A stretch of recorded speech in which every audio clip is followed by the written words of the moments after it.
दिल्ली में आम आदमी पार्टी की सरकार है। प्रदेश और आम आदमी पार्टी के मुखिया अरविंद केजरीवाल हैं। उनकी मुसीबतें कम होने का नाम नहीं ले रही हैं। कभी उनके नेता फंस जाते हैं तो कभी खुद। कुल मिलाकर आम आदमी पार्टी और केजरीवाल की इज्जत की जमकर फजीहत हो रही है, क्योंकि वो अपने फैलाए हुए भ्रष्टाचार में खुद फंस रहे हैं और इसकी पोल लगातार खुल रही है और जनता के सामने सच्चाई आ रही है। लेकिन कमाल की बात यह है कि इतना सब कुछ होने के बावजूद भी केजरीवाल अपनी हरकतों से बाज नहीं आ रहे और अपने भ्रष्टाचारी नेताओं को बचाने की जमकर कोशिश कर रहे हैं। शराब घोटाले में गिरफ्तार दिल्ली के पूर्व उप मुख्यमंत्री मनीष सिसोदिया को लेकर सोमवार को विधानसभा में जमकर हंगामा हुआ। आम आदमी पार्टी के विधायक हाथ में सिसोदिया जिंदाबाद के पोस्टर लेकर नारेबाजी करने लगे। इसके जवाब में भारतीय जनता पार्टी के विधायकों ने भी पोस्टर लहराए, जिस पर लिखा था, भ्रष्ट केजरीवाल इस्तीफा दो। दोनों ओर से नारेबाजी के बीच स्पीकर रामविलास गोयल ने सदन की कार्यवाही को आधे घंटे के लिए स्थगित कर दिया। तो वहीं इससे पहले एलजी के अभिभाषण पर धन्यवाद ज्ञापन का प्रस्ताव रखते हुए मंत्री गोपाल राय ने दिल्ली के सरकारी स्कूलों में हुए कामकाज की तारीफ की। इसके बाद आम आदमी पार्टी के विधायक हाथ में पोस्टर लेकर स्पीकर के नजदीक आ गए। उन्होंने मनीष सिसोदिया जिंदाबाद के नारे लगाने शुरू कर दिए।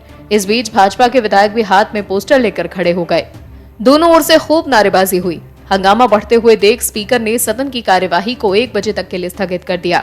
आपको बता दें कि दिल्ली में कथित शराब घोटाला मामले में सीबीआई ने दिल्ली के पूर्व उप मुख्यमंत्री मनीष सिसोदिया को बीते महीने 26 फरवरी को 8 घंटे तक चली पूछताछ के बाद गिरफ्तार कर लिया था।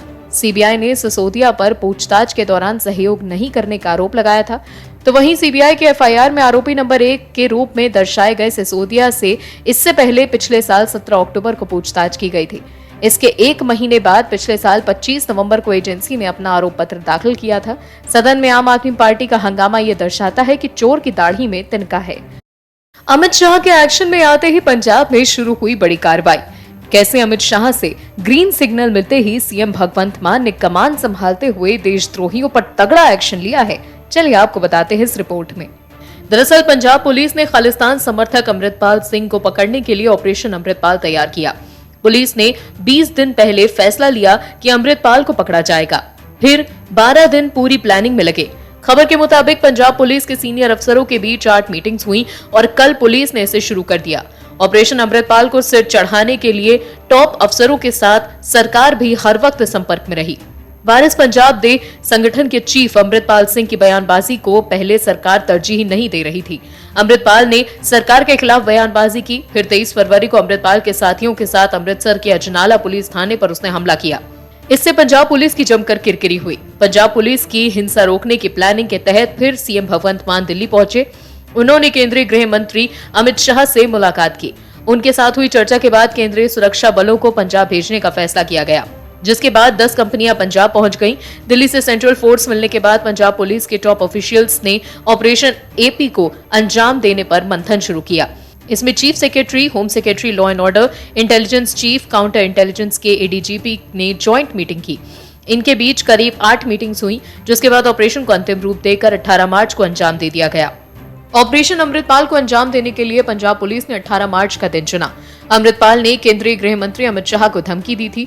अमृतपाल ने कहा था कि इंदिरा गांधी ने सिखों को दबाया तो उसका हश्र क्या हुआ, अमित शाह भी दबाकर देख लें। दूसरे बयान में अमृतपाल ने कहा था कि जब वो खुद को भारतीय नागरिक नहीं मानता, उसके पास इंडियन पासपोर्ट जरूर है, लेकिन ये सिर्फ ट्रैवल डॉक्यूमेंट है। अमृतपाल का खालसा वहीर मुख्तसर में रोका गया था। इससे उसने 19 मार्च से फिर शुरू करना था। पुलिस अगर इससे पहले एक्शन न लेती तो वहां बड़ी संख्या में समर्थक जमा होने से हालात बिगड़ सकते थे। इसीलिए पुलिस के लिए 19 मार्च से अमृतपाल पर कार्रवाई करने का ये बड़ी वजह थी। दूसरी वजह, पंजाब में G20 की मीटिंग चल रही थी।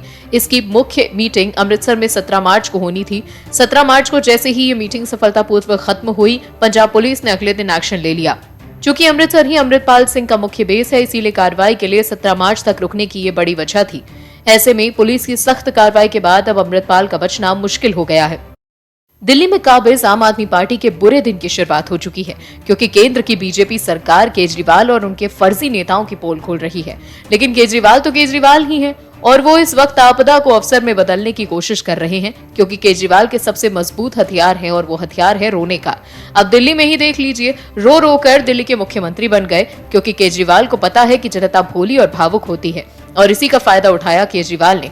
आपको बता दें, उप मुख्यमंत्री मनीष सिसोदिया की गिरफ्तारी से आम आदमी पार्टी की मुश्किलें बढ़ी हैं, लेकिन पार्टी इसे अपने विस्तार के लिए हथियार बनाने में जुटी है। गिरफ्तारी के बाद आम आदमी पार्टी इस मामले पर हमलावर रही। पहली बार किसी गिरफ्तार नेता के घर पहुंचकर सीएम अरविंद केजरीवाल और पंजाब के मुख्यमंत्री भगवंत मान ने साफ कर दिया कि पार्टी इसे अलग अलग राज्यों में मुद्दा बनाएगी। अन्ना आंदोलन से सीएम अरविंद केजरीवाल के साथी रहे मनीष सिसोदिया को आम आदमी पार्टी का संकट मोचन माना जाता है। उनके शिक्षा मॉडल के आधार पर पार्टी अलग अलग राज्यों में चुनाव लड़ी। मुख्यमंत्री अरविंद केजरीवाल के बाद मनीष सिसोदिया आम आदमी पार्टी के सबसे बड़े नेता हैं। दूसरे राज्यों में आम आदमी पार्टी के विस्तार में मनीष की भूमिका भी अहम रही है। पंजाब में जीत और गुजरात में खाता खोलने के बाद आम आदमी पार्टी मध्य प्रदेश, छत्तीसगढ़, कर्नाटक और राजस्थान में गंभीरता से विस्तार में जुटी है। मुख्यमंत्री अरविंद केजरीवाल, महाराष्ट्र के पूर्व मुख्यमंत्री उद्धव ठाकरे, राजद नेता तेजस्वी यादव, झारखंड के मुख्यमंत्री हेमंत सोरेन से मुलाकात कर चुके हैं। आम आदमी पार्टी की नजर इस वर्ष होने वाले विधानसभा चुनाव के साथ 2024 के लोकसभा चुनाव पर भी है। मनीष की गिरफ्तारी के बाद आम आदमी पार्टी की रणनीति आक्रामक हो सकती है।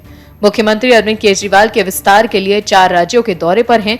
वो 4 मार्च को कर्नाटक पहुंचे तो वहीं 5 को छत्तीसगढ़, 13 मार्च को उन्होंने राजस्थान और 14 मार्च को उन्होंने मध्य प्रदेश का दौरा किया। पार्टी सूत्रों के मुताबिक मनीष की गिरफ्तारी का असर इन दौरों पर नहीं पड़ा। आम आदमी पार्टी अलग अलग राज्यों के दौरे पर मनीष की गिरफ्तारी को मुद्दा बना सकती है।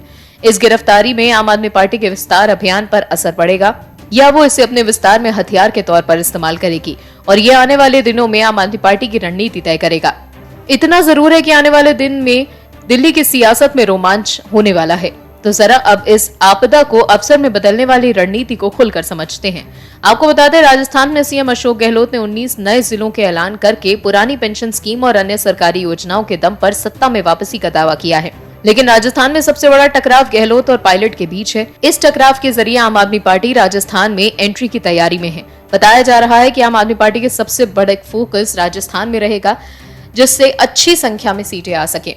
तो वहीं एमपी 2023 विधानसभा चुनाव में एक बार फिर से कांग्रेस और भाजपा के लिए सीधे टक्कर होगी, लेकिन आम आदमी पार्टी एंट्री से मुकाबला और रोचक होने की संभावना जताई जा रही है। कई सीटों पर चौंकाने वाले नतीजे भी आ सकते हैं। जिस तरह से भोपाल की रैली में दिल्ली और पंजाब के सीएम ने सत्ताधारी पार्टी भाजपा के बजाय कांग्रेस को टारगेट किया, उससे संकेत साफ है कि आम आदमी पार्टी कांग्रेस के वोट बैंक में सीधे सेंधमारी कर सकती है, लेकिन उसमें आप कितना सफल होती है ये देखना रोचक होगा। लेकिन वहीं छत्तीसगढ़ कांग्रेस के लिए सबसे मजबूत किला माना जा रहा है। पिछले दिनों कांग्रेस ने रायपुर में पार्टी का महाधिवेशन किया। ऐसे में आम आदमी पार्टी की यह एंट्री कैसे होगी? पिछली बार 2018 के विधानसभा चुनाव में कांग्रेस ने भाजपा को बुरी तरह से मात दी थी। सत्ता में आने के बाद से सीएम भूपेश बघेल लगातार मजबूत होते गए। उनके विरोधी टीएस सिंहदेव के बीच में आवाज उठानी शुरू की थी, लेकिन अपनी सियासी दांव में बघेल उन्हें मात देने में सफल रहे। यहाँ कांग्रेस का मुकाबला सीधे भाजपा से है। इस बीच आम आदमी पार्टी अपनी गोटी किस तरह बिछा पाती है, ये 2023 के चुनाव में नजर आएगा। तो केजरीवाल वैसे भी लोगों को धोखा देकर आगे बढ़ने वाली रणनीति पर काम करते हैं, लेकिन अब देखना ये दिलचस्प होगा कि केजरीवाल का ये फॉर्मूला कितना काम आता है। भारत में चुनावी जंग का ऐलान हो चुका है और इस जंग को जीतने में सभी राजनीतिक पार्टियों ने अपने अपने सिपाही मैदान में उतार दिए हैं। 2023 में 9 राज्यों में विधानसभा चुनाव और 2024 में लोकसभा चुनाव, जिसको साधने के लिए सभी दल कुछ भी कर गुजरने के लिए तैयार हैं। लेकिन इन सब सियासी दांव पेचों के बीच बीजेपी सबसे हटकर अपनी रणनीति पर काम कर रही है और वो रणनीति है विपक्षी दलों की सच्चाई जनता के सामने रखने की। फिर वो कांग्रेस हो या आम आदमी पार्टी, सभी की पोल खुल रही है। अब आप इसी बात से समझिए कि कांग्रेस जो देश की सबसे पुरानी पार्टी है, देश पर लंबे समय तक राज भी किया है, लेकिन आज ये स्थिति है कि वो अपने आप को बचाने के लिए जन आंदोलन कर रही है, भारत जोड़ो जैसी यात्राएं निकाल रही है। हालांकि इन सब का कांग्रेस पर कुछ खास फायदा हुआ नहीं, लेकिन इस यात्रा से कांग्रेस सिर्फ घाटे में ही गई। आपको बता दें, श्रीनगर में भारत जोड़ो यात्रा के समापन के दिन राहुल गांधी के बयान को लेकर दिल्ली पुलिस रविवार को उनके घर पहुंची। जानकारी आग की तरह फैली और राहुल के घर के बाहर कांग्रेस नेताओं का जमावड़ा लग गया। पुलिस के इस एक्शन के खिलाफ आवाज बुलंद की, जिसके बाद पुलिस की टीम वापस लौट गई। इन सबके बीच अब राहुल गांधी ने दिल्ली पुलिस को एक मेल भेजा है। मिली जानकारी के मुताबिक राहुल गांधी ने दिल्ली पुलिस को एक लंबा चौड़ा मेल भेजा है, जिसमें कुल 10 पॉइंट्स को शामिल किया गया है। वहीं दिल्ली पुलिस ने कहा है कि राहुल गांधी की ओर से प्रारंभिक जवाब मिला है, लेकिन उनके द्वारा कोई जानकारी साझा नहीं की गई है जो जांच को आगे बढ़ा सके।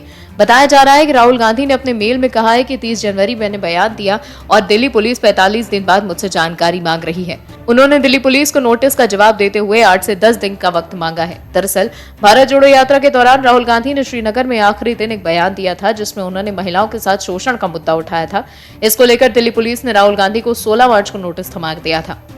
जिसमें पुलिस ने उनसे उन महिलाओं की लिस्ट और डिटेल्स मांगी थी जिनके शोषण का जिक्र उन्होंने श्रीनगर में किया था। जिसके बाद कांग्रेस नेता और सांसद शशि थरूर ने ट्वीट करते हुए कहा, राहुल गांधी ने स्पष्ट किया था कि महिलाओं ने उनसे अनुरोध किया है कि वो अपनी आप बीती को सार्वजनिक न करें और पुलिस को इसमें शामिल न करें। इसके बाद भी पुलिस कैसे कार्रवाई योग्य जानकारी हासिल करने की उम्मीद कर सकती है। आपको बता दें, श्रीनगर में भारत जोड़ो यात्रा के समापन में भाषण के दौरान राहुल ने कहा था, आज भी महिलाओं के साथ शोषण हो रहा है। जब मैं यात्रा में चल रहा था तब बहुत सारी महिलाएं मिली। ये महिलाएं इमोशनल थी, मुझसे मिलकर रो पड़ी। कई महिलाएं ऐसी भी थीं जिन्होंने बोला कि उनके साथ रेप हुआ है, उनका उत्पीड़न हुआ है।